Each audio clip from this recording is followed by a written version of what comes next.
Moving to that big issue of homelessness, and nearly 2 years ago, voters across the metro authorized millions of dollars to fight homelessness. But one group says it hasn't done enough. Yeah, we've heard the solution: permanent housing, permanent housing, permanent housing. But People for Portland wants to ask voters again to require the money go toward immediate solutions. Brandon Thompson digging deeper into this. Brandon, what did you discover here?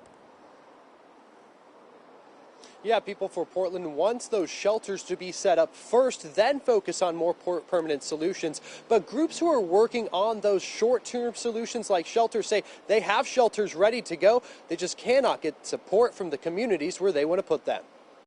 Getting people off the streets.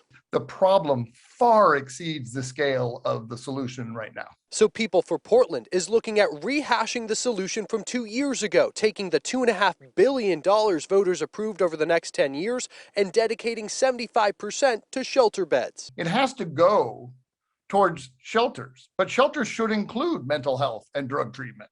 Shelter does not end anyone's homelessness. It provides temporary refuge.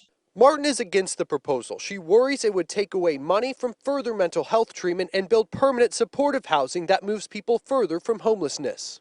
Shelter can be a piece of the continuum, but the goal has always got to be connecting someone with a permanent home that they can afford. She says already 1,400 families were able to avoid eviction because of the money. More than 1 million pounds of trash have been cleaned up in the last 2 years, and 1,600 shelter beds have been stood up. Martin says they have more ready to go, just nowhere to put them. What we need today are people invested in building community support.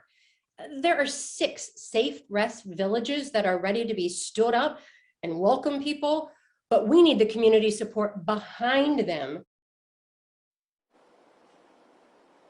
People for Portland has submitted this measure for approval before they could start getting signatures to put it on November's ballot. Reporting live in downtown Portland, Brandon Thompson, KOIN 6 News.